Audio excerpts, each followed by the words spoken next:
Alors, bon matin à tous. Ravie de vous accueillir ce matin au Cyrano. Je me présente, Nathalie de Marsulis-Varin. Je suis la présidente directrice générale de Cyrano et je vais avoir l'honneur d'ouvrir ce colloque aujourd'hui qui va suivre la publication du Québec économique numéro 7, le livre, parce qu'on verra plus tard dans la journée. Il y a aussi un site web, des données. C'est un projet Cyrano, un de nos produits Cyrano phares. Et donc, je suis ravie aujourd'hui d'ouvrir ce colloque en présence de plusieurs auteurs et plusieurs partenaires de Cyrano. Alors, cette édition a été dirigée par mes collègues Marcelin Joannis, vice-président recherche au Cyrano, et Claude Montmarquet, qui est un fellow Cyrano. Alors, je vais tout de suite excuser l'absence de Marcelin ce matin, qui est grippé, évidemment très déçu de ne pas être parmi nous. Je ne sais pas s'il nous regarde actuellement. Je vais d'ailleurs en profiter pour le remercier très chaleureusement pour son implication depuis le début du Québec économique. On parle du Québec économique numéro 7, donc en fait 7e édition d'un ouvrage qui se perpétue à chaque année et qu'il a contribué à lancer au Cyrano. C'est vraiment quelque chose, le thème change chaque année, vous l'avez vu, vous avez tous eu en fait un exemplaire de l'ouvrage qui est offert par le Cyrano. C'est notre brique, là, on va dire, 15 chapitres, des données, toute une série d'éléments. Alors, Marcelin m'a demandé, et je vais le faire avec grand plaisir, de souligner c'est toute une équipe, le Québec économique, donc l'implication de chacune des personnes. Alors, pour cette édition, évidemment, nous allons remercier Claude Montmarquet, qui a co-dirigé avec Marcelin cette édition sur le thème de l'éducation et du capital humain. Je vais remercier aussi le comité scientifique, qui est un groupe de chercheurs qui participe finalement à la création aussi de l'ouvrage. Merci à Stéphanie Lapierre, qui est la directrice de projet, directrice en charge du Québec économique, et particulièrement active aussi avec le site web. Donc, merci Stéphanie de ton implication. C'est vraiment, vraiment très apprécié. Merci à toute l'équipe de Mardi Gras. L'ouvrage, évidemment, a été mis en page. C'est un ouvrage avec beaucoup de données, beaucoup de graphiques, donc toute une implication importante aussi au niveau de notre équipe de soutien. Merci aux presses de l'Université Laval, en fait, qui supportent la publication depuis toutes ces années. Merci à Pauline Flandroy, qui est notre organisatrice des événements, très, très impliquée évidemment dans cet événement. Merci à Ingrid Peigné, notre directrice des partenaires et communication, tout l'aspect communication. Et je vais aussi en profiter pour remercier nos partenaires. Cyrano, vous le savez, c'est un forum entre le monde académique, le gouvernement, puis tout le reste de la sphère de la société et aussi les partenaires d'affaires. C'est vraiment important, évidemment, de regarder, en fait, d'avoir ces échanges aujourd'hui sur des thématiques qui sont très importantes. Je vais remercier aussi tous les ministères qui se sont impliqués. Dans ce contexte-là, évidemment, on a un partenariat avec le gouvernement. Donc, merci aux différents ministères avec qui nous avons collaboré et plus particulièrement à l'équipe du ministère des Finances du Québec qui est en charge de notre partenariat. Puis évidemment, j'ai gardé les auteurs pour la fin. Je vais remercier tous les auteurs, les chercheurs Cyrano qui sont très impliqués évidemment dans les recherches sur l'éducation. C'est une thématique qui nous tient à cœur depuis en fait notre 25e année cette année. 25 ans, on parle d'éducation et de capital humain. Donc, évidemment, pour certains, c'est la première fois la contribution au Québec économique. Pour certains, c'est peut-être même la 7e. On a des auteurs qui participent évidemment à cette contribution-là presque chaque année.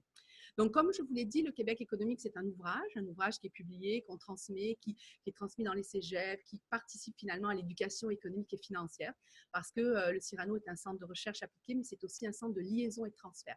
On s'assure évidemment de participer à la littératie économique et financière, à améliorer la communication au niveau économie. On essaie de fournir à la fois des données probantes, des études scientifiques, toute une série de rapports, de projets qui vont permettre évidemment d'améliorer la connaissance et de faire participer au débat. C'est un échange d'idées. On essaye de construire le Québec d'aujourd'hui et de demain et nos chercheurs sont vraiment très, très impliqués. Alors, dans le Québec économique, pour ceux qui l'ont déjà feuilleté, le numéro 7, il y a toujours au début un ou deux chapitres qui permettent de donner un petit peu le Québec en perspective. Depuis l'année dernière, on a un portrait économique des régions du Québec, beaucoup de données, des comparaisons de comparables. Donc, je pense que ça, c'est vraiment un atout, même si aujourd'hui, on va beaucoup parler d'éducation. Je vous encourage évidemment à utiliser toutes les ressources, en fait, de cet ouvrage-là. Et un chapitre aussi qu'on souvent on fait à chaque année aussi en collaboration avec l'Association des économistes québécois.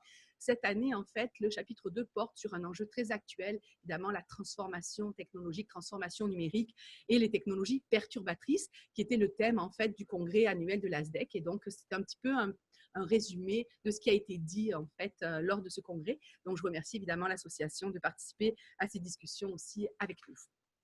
Donc, le thème du Québec économique 7, c'est l'éducation. C'est aussi le thème de l'année au Cyrano. Donc, pour ceux qui nous suivent, en fait, chaque année, on a un thème. Cette année, c'est l'éducation. Donc, ça veut dire une série d'événements, une série d'échanges, un programme assez chargé pour permettre, en fait, d'avoir une thématique qui se suit, des rencontres qui peuvent se suivre pendant l'année. Puis, ça permet aussi à nos chercheurs de contribuer, d'échanger, en fait, sur une base un petit peu plus régulière. Dans le Québec économique, en introduction, on rappelle en fait un certain nombre de faits importants au niveau de l'éducation. C'est aujourd'hui près du quart des dépenses du gouvernement du Québec qui sont allouées à ce secteur-là, secteur important. Et pour une société, on le sait tous, c'est pour ça qu'on est là, c'est pour ça qu'on fait des recherches dans ce domaine-là. C'est vraiment un moteur de la croissance économique et un puissant outil de lutte contre la pauvreté. Donc, l'investissement en éducation est important. Ça permet l'accumulation de ce que l'on appelle en économie le capital humain. C'est un facteur déterminant au développement individuel d'une société et des individus. Cette 7e édition donc, fait le point sur les enjeux contemporains du système d'éducation québécois pour positionner l'analyse et pour commencer évidemment les discussions qu'on va avoir aujourd'hui. L'idée, c'est d'avoir au départ un portrait de notre système d'éducation au niveau du réseau primaire, secondaire et de l'enseignement supérieur. Donc, ça permet évidemment de mettre une introduction par rapport à ces éléments-là. Et après, en fait, on a identifié une série d'enjeux, des enjeux économiques qui ont été étudiés par nos chercheurs de manière détaillée. Des fois, ça fait l'objet en fait, d'une publication qui reprend un ensemble, un programme de recherche conduit par le chercheur. Ce n'est pas juste une publication ponctuelle, c'est un débat ou c'est un élément important parmi l'ensemble des éléments qui sont venus.